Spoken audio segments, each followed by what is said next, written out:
Update Alexay Lakad and Kiddy Estrada sa post naman ni Kiddy. At sa tingin nyo guys, matitiis nga ba ni Kiddy Estrada na hindi sasamahan si Alexay Lakad or Beth Angela? That deep voice, do. May abangan tayo bukas with Hearts and Solids. Napakagaling ni Kiddy. Yung the way magsalita si Kiddy na buong buo ang boses niya. Super. Beth lang naman ang katapat niya. Sige nga, makakayanan kaya ni Kiddy bukas at paalisin niya si Alexa?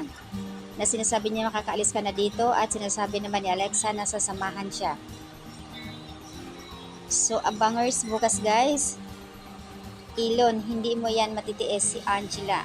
I think sasamahan mo yan.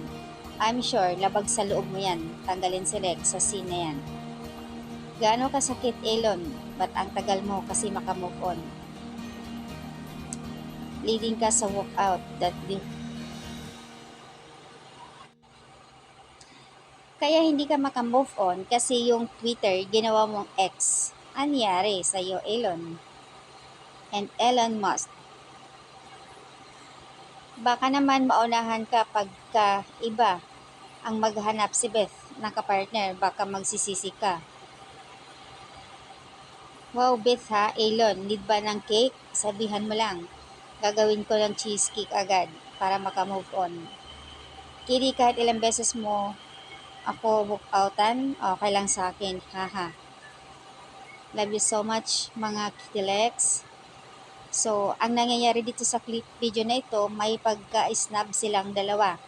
So, ayan, sasamahan kaya ni Elon si Beth, matitiis kaya? Yun ang tanong.